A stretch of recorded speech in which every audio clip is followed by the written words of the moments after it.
In this video, we're going to solve a quadratic equation by graphing.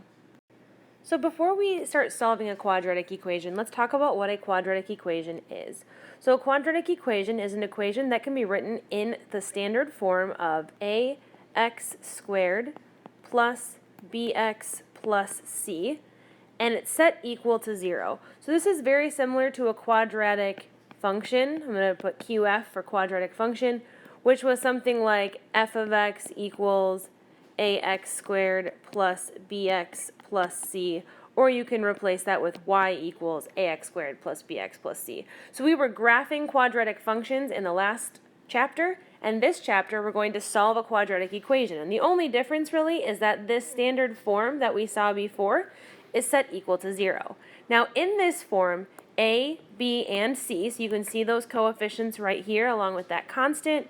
A, b, and c are real numbers, and that will make more sense to you once we learn about another number system.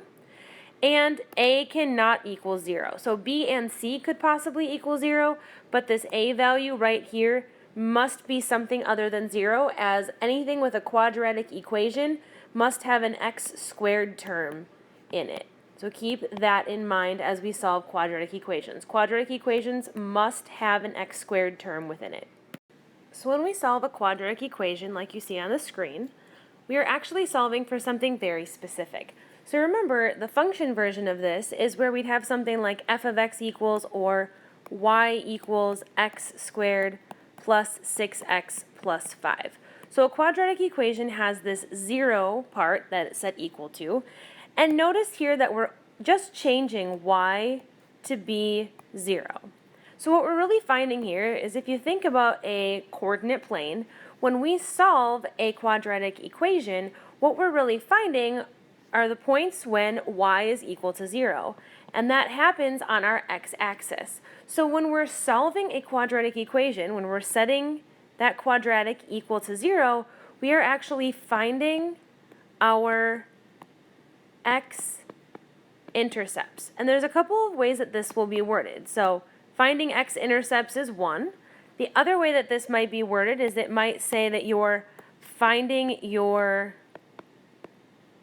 roots, which means that you're finding where you're hitting the x-axis. This might also be worded as finding your zeros, because that's where the function itself is set equal to 0. So be ready for these three types of terminologies. It will say finding your x-intercepts, finding your roots, or finding your zeros. All of those mean that you have a quadratic equation set equal to 0.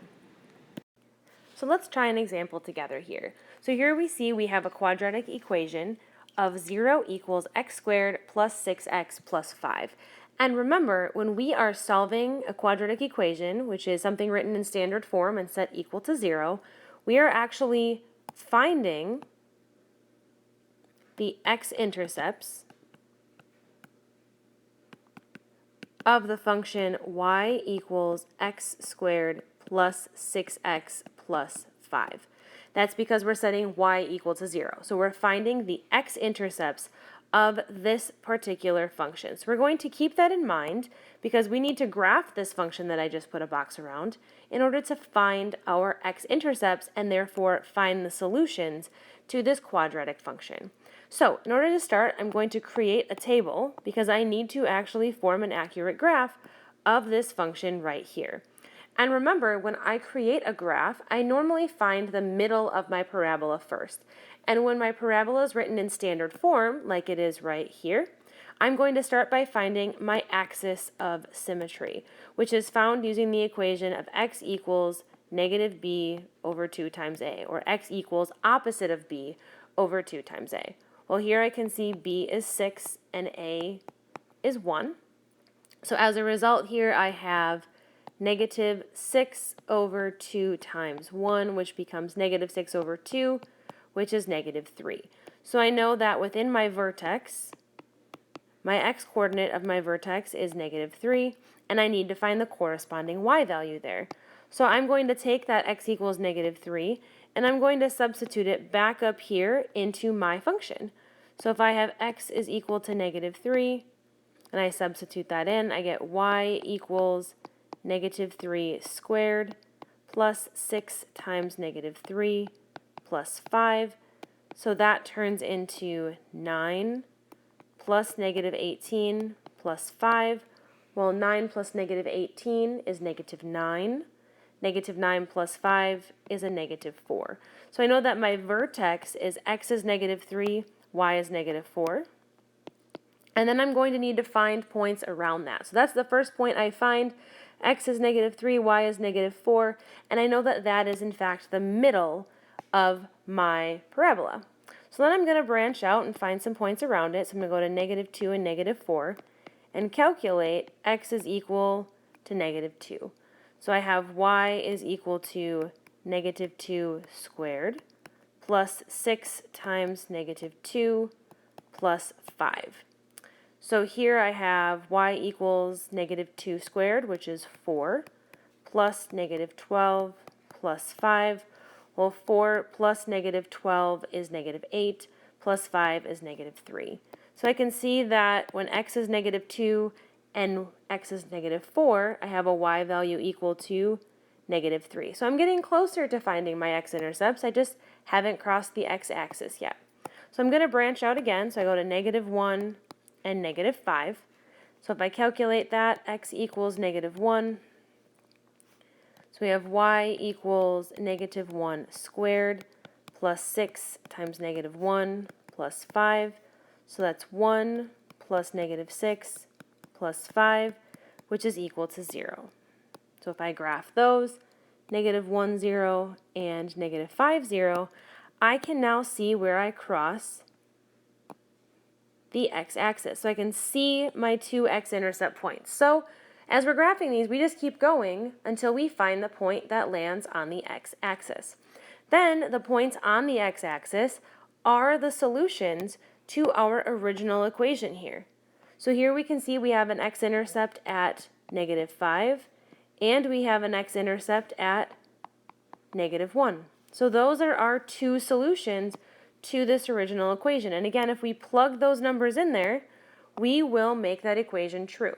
So in order to show you how you can check this, I'm just going to write some work here. So if you are somebody that likes to check your answers, all you need to do is plug these two values one at a time back into that function. So if I do that for negative 5, that would be 0 equals negative 5 squared plus 6 times negative 5 plus 5. Well, that would become 25 plus negative 30 plus 5. Well, 25 plus negative 30 is negative 5. Negative 5 plus 5 is, in fact, 0. So you'll notice, yes, that does, in fact, make the original equation true, so it is a solution. And if you repeated that process with x equals negative 1, you would see the same thing, that x equals negative 1 makes that equation true. So again, just to reiterate, when we solve a quadratic function using graphing, we set 0 equal to y, and we graph that function and find our x-intercepts. And those x-intercept points are the solutions to our equation. So let's try a second example here together. So note here that we have an equation that says negative 2x squared minus 2 equals 4x. And while this looks like a quadratic equation, it's not quite correct, because in order to be a quadratic equation, it needs to be written in standard form, which, if you remember, is 0 equals ax squared plus bx plus c. So we need to have all of the terms on the same side of the equation, and we need to have them in order, ax squared plus bx plus c. So in order to get them all together, I'm going to start by subtracting 4x from each side, and then I'm going to rewrite it purposefully so that I have them in the order of ax squared plus bx plus c. So this becomes negative 2x squared. Then I'm going to put the minus 4x in the middle, so I have the x term in the middle. Minus 2 is equal to 0. So you can see that I have all of my terms together on one side of the equation, and it's set equal to 0. So that's my first step. Then my second step is I need to think through what I'm solving for. Well, when it's set equal to 0 like that, it's like setting y equal to 0. So I need to find my x-intercepts for if this function were y equals negative 2x squared minus 4x minus 2. So I need to find my x-intercepts in order to find the solutions to my particular equation. So I'm going to start by creating a graph of this particular function. So I'm going to create a table for myself, and then I'm going to start creating points for this particular function. And just like before, I'm going to start with the middle of my quadratic, which I know is going to be the vertex of that parabola, that U shape. So in order to find my parabola, I need to find my axis of symmetry. And my axis of symmetry is calculated by taking the opposite of b. So remember, it's opposite b over 2a. So I have opposite of b, which is a positive 4, over 2 times a, which is negative 2. So that becomes 4 over negative 4, which is negative 1. So I know that in my vertex, my x-coordinate is going to be negative 1, and my y-coordinate is something that I need to calculate. So I'm going to do so. So I'm going to take x equals negative 1, and I'm going to put it into this function here. So x equals negative 1, y equals, so it's negative 2 times negative 1 squared. I'm going to use keep change here, so it's plus negative 4 times negative 1 minus 2. So this becomes negative 1 squared, which is 1. So it's negative 2 times 1, which is negative 2. Negative 4 times negative 1 is a plus 4. And then I have a minus 2. Well, negative 2 plus 4 minus 2 is equal to 0. So I can see here that I have x is negative 1, y is 0 in the middle of my table. So x is negative 1, y is 0. Now what you're hopefully noticing here is that that falls directly on the x-axis. So we're kind of assuming, hey, that might just be our solution. But let's make sure, let's find a couple of points around it. So I'm going to go to 0 and I'm going to go to negative 2. And let's just calculate what those would be so we can see our entire quadratic. So let's say x was 0. I would have y is equal to negative 2 times 0 squared minus 4 times 0 minus 2. Well, both of those terms being multiplied by 0 become 0, so it's just left with negative 2. So we can see here that at x is 0, y is negative 2, and x is negative 2, y is negative 2. So we can see that that is the shape of our quadratic function here. So sometimes when you're solving, your vertex very well might fall directly on the x-axis. And what this is telling us is we have one solution for this particular function, one thing that will make this original equation true, and that's an x value that is equal to negative 1. So our x-intercept is our solution. That x value of negative 1 will make that equation that is up here true. And if you're not sure if your answer is right, which you can always do, is you can plug your answer in there and double check that it does in fact work. So if we plug that in there, we have negative 2 times negative 1 squared minus 2 is equal to 4 times negative 1. Well, this becomes negative 1 squared is 1, so it's negative 2 times 1, which is negative 2. 4 times negative 1 becomes negative 4. So this becomes negative 4 equals negative 4, which is correct. So we can see that x equals negative 1 is in fact the solution to our equation.